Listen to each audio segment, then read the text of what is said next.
En los tiempos que corren, la ciencia y los científicos aún no encuentran el canal apropiado para hacerse escuchar. Y tienen mucho que decir.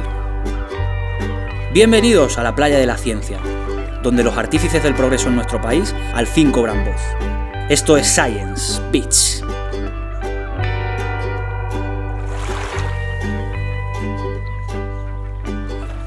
Feliz es el pueblo cuya historia se lee con aburrimiento, decía el barón de Montesquieu.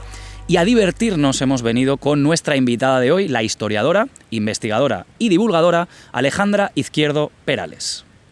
Madrileña de nacimiento, se interesó desde muy pequeña por la historia, la pasión de su abuelo materno, graduándose años después en la Universidad Complutense de Madrid, donde también realizó un máster en psicoanálisis y teoría de la cultura y donde está doctorando en ciencias de las religiones con una tesis titulada La identificación de los muertos con Osiris durante el Egipto tolemaico, dirigida por las doctoras Ana Isabel Jiménez San Cristóbal y Raquel Martín Hernández. Desde 2018 es miembro del proyecto de investigación C2 que opera en Luxor, Egipto, dirigido por el doctor Ramón Pérez Accino, y en 2019 llevó a cabo una estancia en la Universidad de Chicago con la doctora Sofía Torallas Tobar. En septiembre de 2020 lanzó su proyecto de divulgación, Historia en 5 minutos, un canal de YouTube del que nos hablará en esta entrevista. Zarpamos de nuevo, en este caso, rumbo a Egipto, donde Alejandra nos describirá su trayectoria. Yo nunca me he aburrido en clase de historia.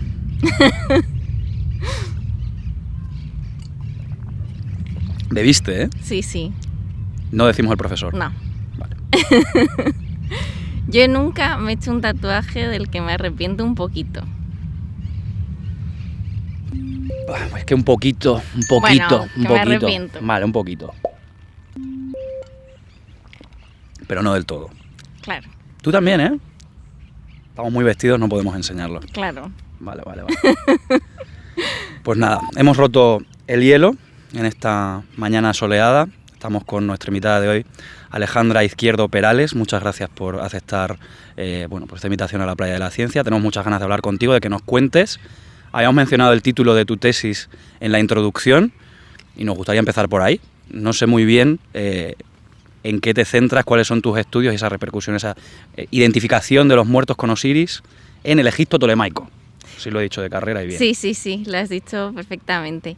Pues a ver, realmente, yo sé que el título es una locura total, porque la verdad es que suena rarísimo, pero tiene su sentido. Uh-huh. Y es que cuando los difuntos se momificaban, ¿no?, se producía una identificación de estos con Osiris. Uh-huh. Entonces, pues claro, en la tesis yo lo que juego es con temas de identidad, de ahí la identificación también, o sea, no simplemente pues porque se identificasen durante la momificación, sino que también trato pues todo el tema de la identidad desde una perspectiva psicoanalítica y antropológica, uh-huh, cómo afectaba y cómo se construía esta identidad durante este periodo concreto. Entonces, durante este periodo, ¿qué es lo que sucede en Egipto? Pues que después de Alejandro Magno llegan muchos griegos, muchos macedonios a Egipto, aunque ya había antes. Entonces, es muy interesante porque hay un contraste entre la nueva élite política y económica, que son los ptolomeos, los griegos, vale, y la élite cultural, por así decirlo, que son los egipcios, porque al fin y al cabo pues los egipcios siguen el territorio, siguen con sus tradiciones, uh-huh, y al fin y al cabo también los griegos sentían una gran admiración por toda la cultura egipcia. Entonces es muy interesante pues observar cómo a lo largo del territorio se van produciendo pues una serie de cambios, ¿no?, en estos temas de identidad y cómo se van pues mezclando, cómo se van relacionando. Y en el sentido funerario, que es lo que a mí me interesa, uh-huh, cómo se produce esta identidad, ¿no?, esta nueva identidad, porque al fin y al cabo la identidad funeraria es una identidad que es para toda la eternidad. O sea, tú no te puedes volver a enterrar, tú mueres una vez, igual que naces una vez. Hasta donde sabemos, está. Sí. Ya es lo que tienes, ya es lo que compras. Si te has identificado con Osiris, estás. Exactamente. Uh-huh. Entonces, al fin y al cabo, el que algunos griegos se momificasen, se enterrasen al estilo egipcio, uh-huh, dice bastante de cuál es la cultura, la identidad durante este periodo. Y es un poco por ahí por donde voy por donde voy en la tesis doctoral. Qué interesante. Y al revés, no sé si esta pregunta es una chorrada, ¿habría egipcios que se enterrasen al estilo griego o los egipcios iban muy a lo suyo y así eran sus cosas y ya está? No sé si esto se sabe. Claro, a ver, esto es un tema complicadillo, porque el único sitio donde podría suceder esto, bajo mi punto de vista y hasta donde yo he investigado, es en Alejandría, porque en Alejandría sí que la cultura griega es muy fuerte, no es como en el resto del territorio. Al fin y al cabo, Alejandría es una ciudad de nueva creación y allí pues las cosas iban de otra forma, ¿no? Pero al final, o sea, durante los 2 primeros siglos de ocupación griega, sí que se mantiene más arraigada la cultura griega, pero hay un momento en el que empieza a ser más importante la cultura egipcia, ¿no? Empieza a entrar más en lo que es la ciudad de Alejandría y en la población, lo que es la cultura egipcia. Entonces, si hubo egipcios que se enterraron al estilo griego, quizá pudo haberlos, pero lo que nos marca un poco el curso de las tumbas que encontramos en Alejandría es que son más los griegos los que se adaptan, también por una cuestión de prestigio y porque todavía los sacerdotes egipcios tienen muchísima importancia en la ciudad y en la política del país. Entendido, muy bien. Pues para investigar todo esto, qué mejor manera que irse, ¿no?, a la línea de fuego, ¿no? Y tú marchaste a Luxor a trabajar en el proyecto C2, que lo hemos mencionado también en la introducción, y queríamos saber un poco acerca de esta experiencia. Creo que fue 2018, ¿no?, cuando fuiste para allá. 2019, un poco después, y que nos contases un poco cómo fue trabajar también con Pérez Acino, creo, ¿no? Y todo eso que viviste allí. Pues, a ver, ¿por dónde empiezo? La verdad es que fue una experiencia brutal, a mí me encantó. Bueno, sigo participando en el proyecto C2, lo único que pues no he vuelto a ninguna de las campañas que ha habido. De hecho, ahora va a empezar la siguiente campaña de trabajo arqueológico en la zona. Y entonces el proyecto está centrado en la Cachette Real, en la zona del C2 de Luxor, que es donde se encontraron pues una serie de momias de faraones del Reino Nuevo enterrados en un escondite, ¿no? Entonces están ahí, se encontraron en el siglo XIX y claro, es un poco pues poner en valor la historia del Wadi, todos los grafitis que hay en la zona, qué es lo que pasa con ellos, qué relación tienen, si la tienen, si no. Y todo esto, claro, está en una zona pues muy interesante porque está al lado del templo de Hatshepsut y al otro lado del Valle de los Reyes. El Valle de los Reyes está, por así decirlo, escondido en el otro lado de la montaña tebana y toda esta zona, ¿no? Pues el templo de Hatshepsut, el C2, Sheikh Abel Qurna, que son zonas de tumbas, el Asasif, toda esta zona da hacia el Nilo. Entonces el Valle de los Reyes está al otro lado. Vale. ¿La pandemia afectó a todo esto? Porque ahora que lo estabas diciendo, ¿no?, por fechas y tal, decías que ahora se iban a retomar proyectos y demás. ¿Hubo parón o como era un trabajo esencial, ellos seguían trabajando durante todo esto del coronavirus? No sé si eso sucedió o no. A ver, pasa una cosa y es que muchas veces cuando pensamos en trabajo arqueológico nos quedamos en que es solo el momento en el que se va. Exactamente, sí, cuando se va a la excavación o bueno, en este caso pues hay muchos tipos de trabajo arqueológico, no es simplemente el excavar, sino que también pues muchas veces es documentar, pues en este caso graffiti de la zona o arqueología del paisaje, que también existe, es otra rama del conocimiento dentro de la arqueología. Entonces no es solamente ir al sitio, sino que también, o sea, después de que uno va al sitio, ¿no?, recaba toda esta información, después de esto pues hay que analizarla, hay que ponerla en valor y hay que seguir haciendo trabajo. O sea, no es solamente este periodo concreto en el que se está trabajando en la zona. Sí.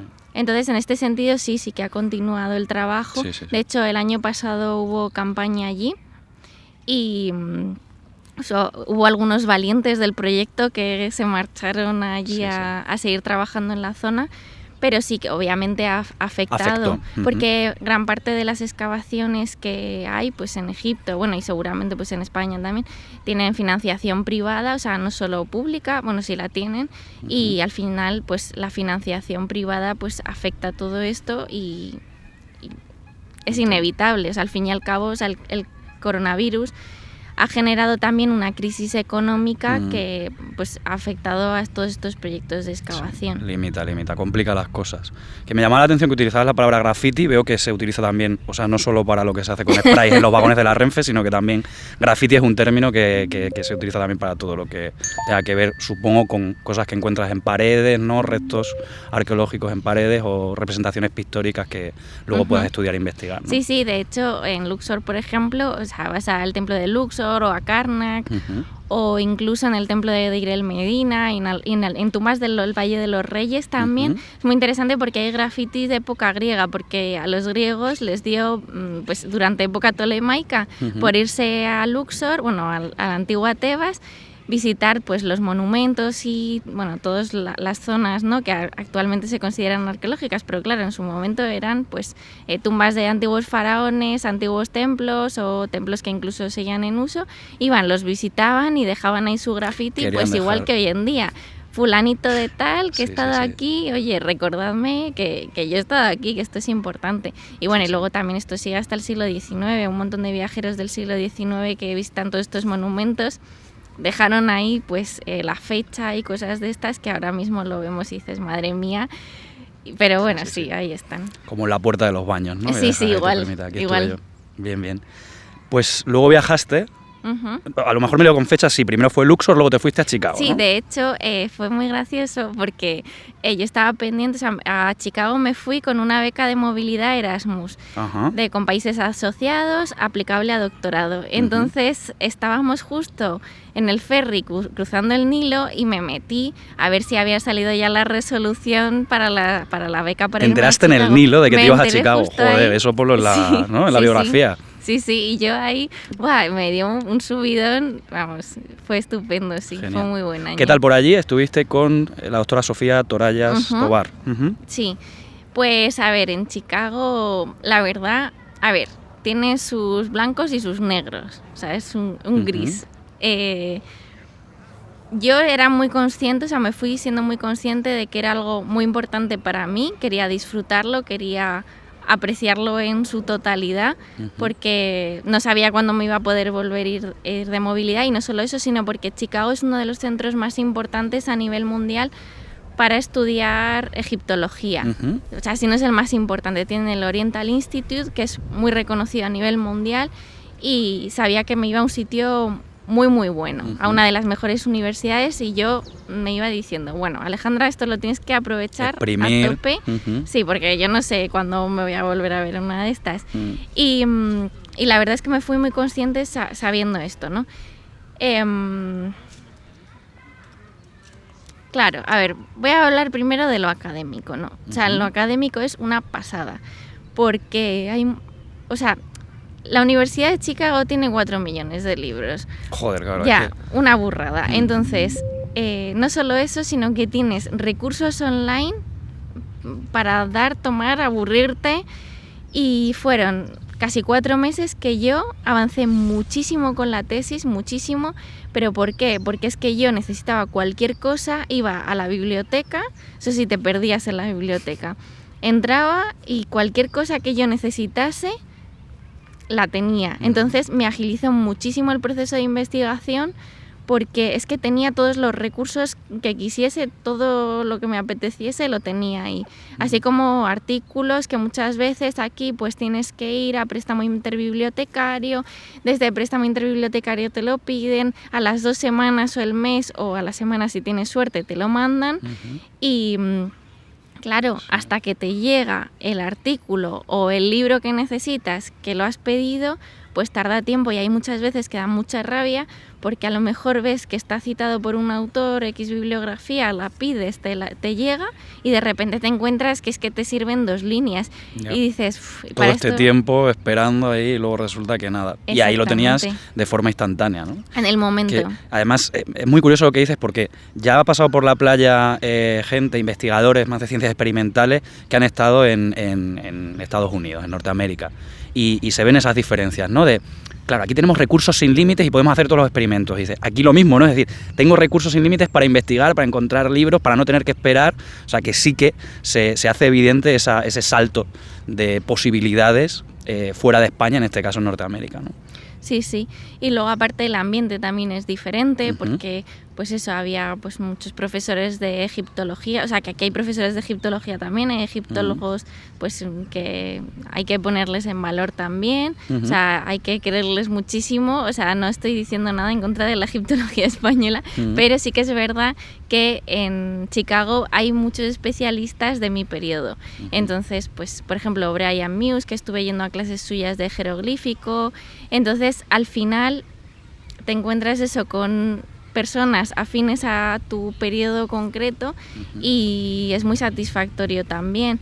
Y no solo eso, sino que también hubo otra cosa que me gustó mucho en Chicago y es que hacen mucha divulgación desde la universidad, también porque es una universidad privada, entonces también es otra forma de conseguir financiación, pero sí que me gustó muchísimo el que siempre tienen esa parte de sacar al mundo lo que hay dentro de la universidad. Y eso es algo que creo que en España nos falta bastante. Sí, sí, además, ¿no? Ponemos esos cercos alrededor y esto aquí se queda, yo lo publico, pero la divulgación y la transferencia, ¿no? Ahora está tan de moda la palabra transferencia, todavía brilla por su ausencia. Sí, brilla bastante por su ausencia, la verdad. Sí que se hacen algunas cosas, pues por ejemplo, como lo de la Semana de la Ciencia, que se hace poco, que bueno, y está interesante, y es verdad que va mucha gente, tiene una gran acogida, pero al final pues esto no sucede. ¿Pero por qué no sucede? Porque al fin y al cabo hay falta de recursos. Seguramente pues si los investigadores españoles tuviesen más recursos, las universidades más financiación y todas estas cosas, pues se harían más cosas de más cara. Actividades. Exactamente. Sí, sí. Pero al final pues no se hace y da mucha pena. Ya, con estos bueyes hemos de arar, ¿no? Con lo que nos dan demasiado hacemos, pues eso, Semanita de la Ciencia, lo hacemos llegar a quien podemos, pero claro, si pusiese ahí pasta, pues nos podríamos abrir mucho más. Y luego lo que tú dices, que al final es una forma de conseguir financiación, ¿no? Porque si te haces ver en una universidad privada como la Universidad de Chicago, pues también luego eso vuelve, ¿no? Todo vuelve. Sí, sí. Claro, allí están más insertados dentro del mundo, pero al final aquí estamos como en una especie de burbuja de la que a veces es difícil salir y es una pena. Y luego, bueno, sobre experiencias negativas, porque también lo tuvo, pues por ejemplo, hubo una cosa que a mí me chocó muchísimo y es el tema de la seguridad. Y me impactó mucho porque, claro, aquí estamos súper acostumbrados a que tú sales a las 3 de la mañana de tu casa. A ver, siempre pasan cosas, pero lo más probable es que no te pase nada. Y allí tienen una obsesión también por la ciudad que es, porque a lo mejor en otras ciudades es diferente, pero en la ciudad en la que yo estuve era así. Y claro, según se ponía el sol, eso parecía Gotham City. No puedes andar sola por la calle, hay un autobús de la universidad que vas con tu pase, con el mismo que entras en la biblioteca y todo, fichas y te lleva a casa. Prácticamente a mí me dejaba en la puerta, o sea, tenía que andar 20 metros o menos. Y hay un montón de cosas que, claro, nosotros aquí no estamos acostumbrados y allí son así. O también, por ejemplo, hubo una cosa que a nivel de choque cultural me chocó muchísimo y es el tema de ser hispanohablante. Entonces, bueno, yo tuve suerte en este sentido porque hice mucha amistad con otra investigadora, ¿no? Que es postdoc en la Universidad de Zaragoza, con Celia, y hicimos muchísima amistad, o sea, seguimos en contacto y demás. Y entonces pues sí que es verdad que íbamos al final pues como pili-mili juntas, íbamos a un montón de cosas juntas y demás, entonces bueno, sí que me relacioné con gente de allí, pero al final con quien más amistad hice fue pues con una persona española también. Suele pasar. Pero sí que es verdad que al principio sobre todo, porque hubo un momento en el que yo ya lo vi, ¿no?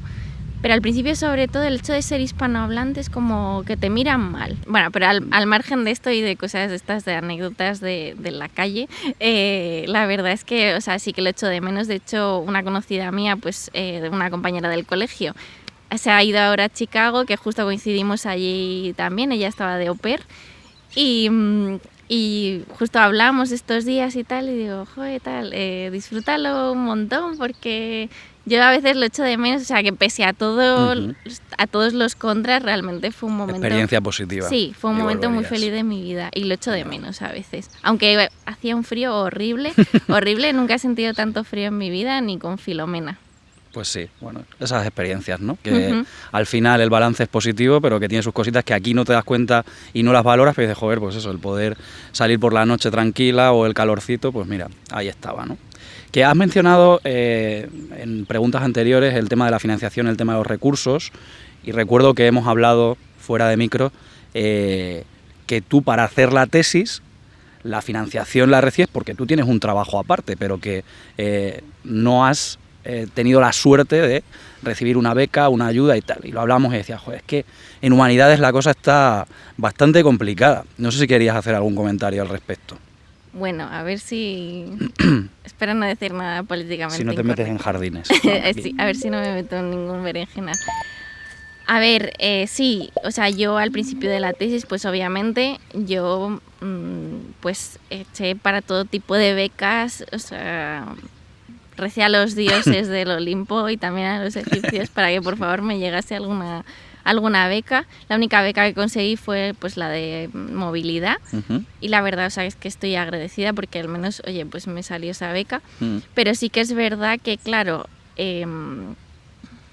hace unos años subió la media con las FPU y todo este tipo de becas, entonces ahora solo te dan una beca del ministerio si eres excelente ya desde el minuto 1. Entonces es un poco injusto porque tú, o sea, el corte que pasas cuando echas una FPU directamente es la nota. Entonces, si no tienes una media de sobresaliente, que es muy difícil de conseguir, aun siendo humanidades es muy difícil, si no tienes una media de sobresaliente ya directamente te quedas fuera. Entonces, dices, bueno, o sea, yo entiendo que alguien que tiene media de 5, pues bueno, oye, ¿sabes? Sí, vale. Pero es una criba excesiva y a lo mejor hay cosas otras características que se tenían que valorar y no solo esa nota media, que entonces, muchas veces no es representativa ni siquiera. ¿No? Claro, cuando pasas ya el corte de la nota, entonces ya se valora tu proyecto. Yo no digo que se deje de valorar la nota es importante, es pero un que no marcador. Sea lo único. Exactamente. Al fin y al cabo, pues eso, sobre todo... Lo puedo entender más en un momento inicial, pero yo ya estoy en mi último año de tesis y al final es que es eso, pues te ves muy solo, muy desamparado, porque tienes que hacer malabares con el tiempo muchas veces. Y claro, yo que trabajo pues en otras cosas, de repente tengo que cambiar el registro en el fin de semana y ponerme a pensar en la tesis. Y al fin y al cabo la tesis es un trabajo más, o sea... Últimamente pues estoy un poco enfadada, las cosas como son, porque sí, ¿quién lo hubiese dicho? Sí. No. Porque al final lo pienso y digo, vale, es verdad que yo estoy pagando por un título universitario, que es un doctorado, que ya por encima de eso ya no hay nada más. Vale, está bien, lo entiendo que es un título por el que yo estoy pagando, pero al final realmente yo estoy produciendo conocimiento para la universidad. Sí. O sea, yo voy a un congreso, a una publicación y el nombre de la universidad sale debajo. O sea, no es solo un aval para mí, es que también es algo para la universidad. Entonces dices, bueno, o sea, al final te sientes un poco como pardilla porque estás trabajando gratis. Sí, eres una trabajadora de la universidad y no estás recibiendo un sueldo a cambio. Es algo que enfada, como tú dices, ¿no? Que bueno, al final es tu pasión, es tu vocación, tú has encontrado tus vías de financiación, pero luego dices, joder, qué cosa más rara, ¿no? Es decir, estoy trabajando gratis, en cierto modo. Sí, y no solo eso, sino que también pues pagas tu matrícula. Exactamente, no gratis, sino que sales a deber, o sea, te sale a deber. Exactamente, sí, porque por ejemplo en Estados Unidos sí que es verdad que en los 2 primeros años de doctorado haces como una especie de máster, ¿no? Entonces tienes que ir a clases, los 2 primeros años es ir a clases, te formas, recibes mucha información, ¿no? Entonces dices, bueno, pero es que aquí realmente el primer año sí que tienes que hacer unas horas obligatorias de pues ir a congresos, algunos cursos que te pone la universidad, pero luego a partir de ahí es, bueno, me tienes que ir presentando cada año lo que vas haciendo, que vas a congresos o si haces publicaciones o cualquier cosa que hagas, pero al final tampoco estás haciendo mucho más. Sí. O sea, no te están dando tampoco nada a cambio y sin embargo tú estás escribiendo una tesis que tiene que ser de la misma calidad que la gente que sí recibe una beca. A ver, es verdad que la gente que recibe una beca luego dan clases y hacen una serie de cosas que yo no estoy haciendo, claro. Entonces al final, oye, que no es simplemente escribir la tesis, es que también la gente, pues eso, que tiene una FPU, otro tipo de beca, están haciendo muchísimo más trabajo del que estoy haciendo yo, pero aún así yo también estoy haciendo un trabajo. Y entonces, ¿por qué tengo que...? Sí, ¿por qué ser menos, no? O sea, o ¿por qué no recibir nada a cambio? Sí, estamos totalmente de acuerdo. Eso es así, lo hemos hablado muchas veces y es algo que sí, que dices, no sé si se debería ni siquiera permitir, ¿no? Que haya alguien produciendo para la institución X que sea sin recibir algo a cambio. Pero bueno. Claro, no y sé. sobre todo porque, a ver, yo no vivo del aire. O sea, yo Exactamente, no pago mis facturas con desgraciadamente vocación. hay que comer, sí, exactamente. Eso es lo que hay.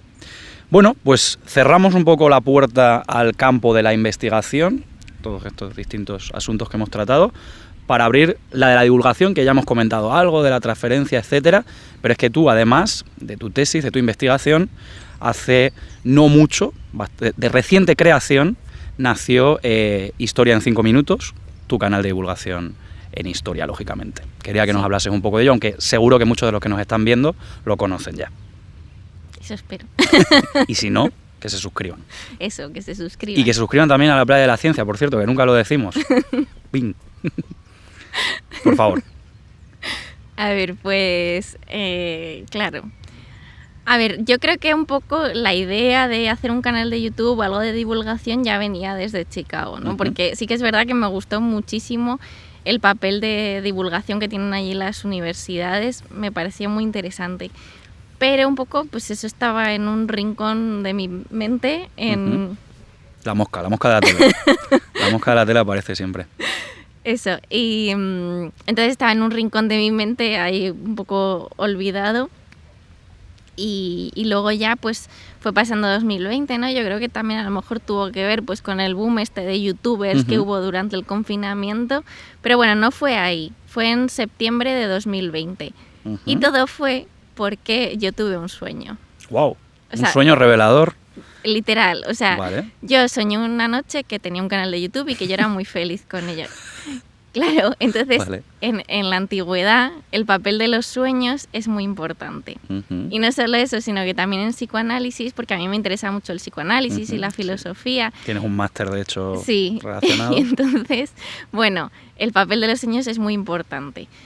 Y, a ver, yo no le doy valor a todos mis sueños, pero justo a este se lo di, ¿no? Y entonces sí que es verdad que yo me levanté por la mañana súper contenta. Fue un sueño de estos súper feliz. Me levanté, pues, vamos, pletórica. Y dije, y hubo un momento en ese día que dije, ¿y por qué no hago yo un canal de YouTube? Y entonces, a partir de ahí, empecé a desarrollar la idea. Y empecé a pensar, pues, es que, claro, hay mucha desinformación, pues, tanto en YouTube como en pues, otras redes de información, ¿no? Que encontramos en Internet.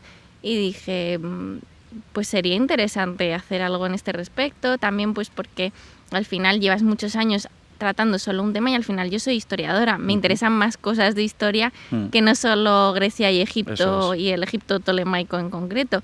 Y sí que me apetecía un poco, pues, por oxigenar mi mente también, o sea, no solo por darlo al mundo, sino también por mí misma. O sea, por permitirte investigar en otras cosas que no estuviesen dentro de tu tesis. Exactamente.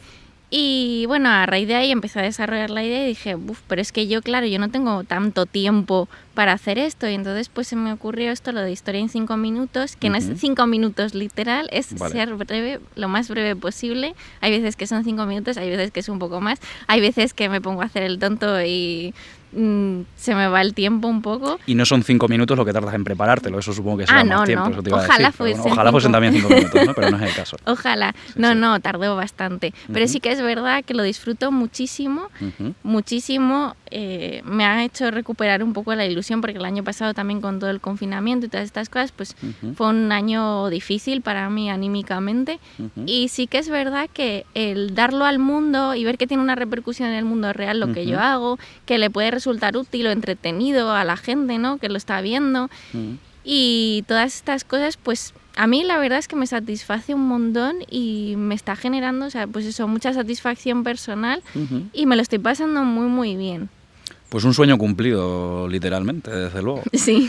¿Y tú percibes que la gente, iría incluso a los jóvenes, mi pregunta, está interesada en la historia?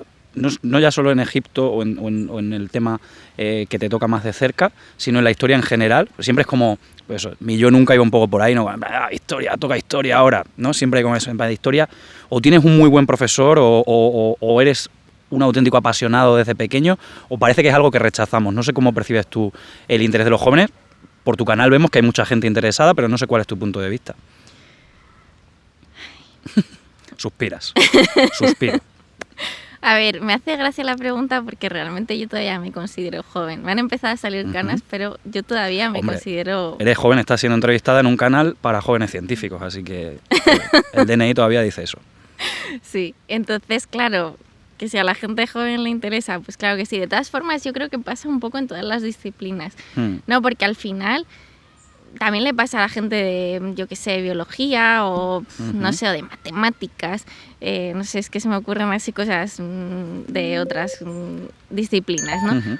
Pero claro, al final todos estamos dentro de una disciplina y queremos ponerla en valor, ¿no? Queremos que se valore y que todo el mundo pues diga, pues esto me gusta, me emociona, quiero saber más. Pero yo creo que no es que, o sea, la gente no tenga interés en la historia. Yo creo que la gente, de hecho, tiene bastante interés en la historia. O sea, y solo hace falta ir a cualquier museo un sábado. O sea, la gente paga por aprender un poco más de historia y por conocer. Bueno, o vas a la hora a la que es gratis. También puede pasar. Pero bueno, la cuestión es que prefieren ir a un museo muchas veces que a un centro comercial. Y eso ya es algo indicativo, o sea, ya no solo jóvenes, sino gente de todas las edades.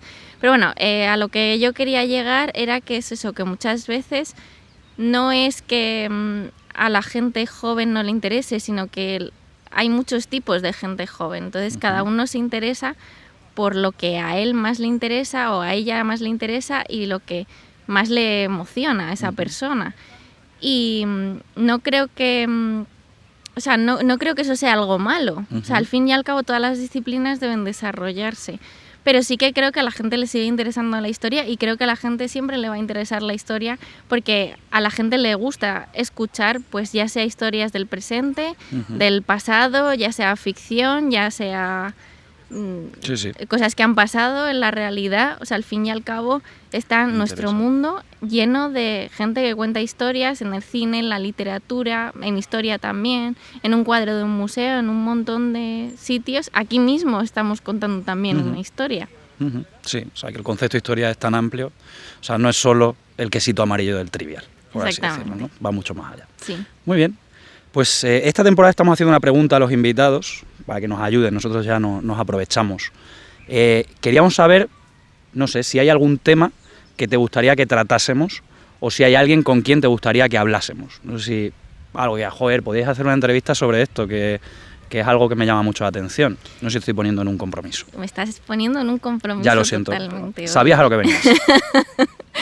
Bueno, a ver, realmente yo lo he estado pensando y creo que me parecería interesante que trajeseis a alguien de filología. Vale. Porque ahora que está, pues eso, todo el tema de la reforma educativa, pues eso, toda esta problemática que está habiendo ahora mismo de por qué hay que poner en valor las humanidades, en concreto los estudios clásicos, ¿no? O sea, me refiero, bueno, quizá más a filología clásica, pero bueno, en cualquier tipo de filología seguro que también es muy interesante y creo que sería interesante que trajeseis a alguien de filología clásica. Pues nosotros encantados de seguir profundizando en las humanidades, que siempre hemos estado muy abiertos, pero sí hay que, ¿no? Que siempre se nos va la cabeza un poco más a lo nuestro y hay que seguir abriendo y ver también esos conflictos que hay por ahí, ¿no? Que algunos hemos comentado. Pues voy a hacerte la última pregunta clásica del canal, y me da un poco de miedo hacértela a ti, porque claro, ya nos has hablado de un sueño y voy a preguntarte precisamente por eso, por cuáles son tus sueños de futuro o qué es lo que a ti te gustaría encontrarte dentro de unos años en tu vida personal, profesional, en tu campo, en tu área. Es una pregunta bastante libre y la respuesta, por lo tanto, muy, muy abierta. Bueno, a ver, realmente si me hubieses preguntado esto hace 2 años, te hubiese dicho, yo me veo en el mundo de la investigación a tope, sea como sea, si hace falta me voy fuera, me da igual, yo quiero dedicarme al mundo de la investigación, porque desde que pues eso tenía 17, 18 años y yo estaba con lo de que quería dedicarme a la investigación a tope. A full, hasta el final, hasta sus últimas consecuencias, pues en las que fuesen. Pero realmente en el último año ha cambiado bastante mi forma de pensar y también tus sueños. Sí, han cambiado tus sueños. Sí. Actualmente lo único que me gustaría es dedicarme a la historia, eso sí que me gustaría. Me gustaría dejar de trabajar de cosas que no son lo mío, me gustaría pues eso, hacer de mi pasión mi trabajo. Pero si es en investigación o no, hombre, a ver, ojalá fuese en investigación, ya puestos a soñar, ojalá fuese en investigación, ya sea en la universidad, ya sea en un museo, me encantaría, claro que sí, pero siendo realistas, voy a mantenerlo esto simple, con dedicarme a la historia, suficiente, la verdad, no pido más. Genial. Pues a por ello. Pues ha sido un placer charlar contigo, gracias de nuevo por pasarte por la playa, todo el mundo suscribiéndose a Historia en 5 minutos. Y esperamos volver a hablar contigo dentro de un tiempo y que esos sueños se hayan vuelto a cumplir. Ojalá que sí. Y nada, muchísimas gracias por invitarme. Me lo he pasado fenomenal, la verdad. Nosotros también. Que a veces eso, hablar de uno mismo es un poco raro y me ha servido un poco, pues eso, desde que hablamos y tal, un poco pues para reflexionar sobre mí, que siempre viene bien, ¿no? El centrarse un poco en uno mismo a veces. Y eso, que nada, que me ha encantado, que espero que vuestro proyecto siga creciendo. Creo que es súper importante sacar al mundo la ciencia, sacar al mundo pues eso, toda la gente joven que estamos investigando, que estamos iniciándonos en este mundo, ¿no? de la ciencia, de perseguir nuestros sueños, nuestras vocaciones, y que eso, que espero que siga creciendo. Os deseo muchísima suerte y que muchísimas gracias. Pues gracias a ti, Alejandra, ha sido un verdadero placer. Vamos. Un placer y una suerte haber conocido mejor a Alejandra, que nos despedía compartiendo sus sueños para el futuro. Y precisamente de un sueño surgió su canal de YouTube, que acerca la historia en 5 minutos a un público muy variado, y es que, como nos hemos dado cuenta, a todo el mundo le gustan las historias. Historias que, en el caso de su tesis, nos remontan al Egipto tolemaico con temas tan trascendentes como la identidad funeraria, ya que, en principio, la muerte podría ser para toda la vida. Aprendimos que los grafitis no solo se hacen con sprays o rotuladores Posca y que la arqueología es mucho más que excavar y encontrar. Viajar está claro que ayuda, y si cruzando el Nilo te enteras de que te marchas a Chicago de estancia, te queda una anécdota muy interesante. Aunque para interesante, la experiencia de nuestra invitada en la Ciudad de los Vientos y su prestigiosa universidad. Pero ojo, que este tema cada vez lo gritamos más alto. Solo de prestigio no se come. Hay muchos aspectos que deben cambiar para mejorar nuestras condiciones y de manera urgente. Mientras tanto, Alejandra sigue disfrutando de lo que más le gusta, la historia, ya sea investigándola, divulgándola o ambas. Mucha suerte en tu andadura y gracias por tu visita a la playa.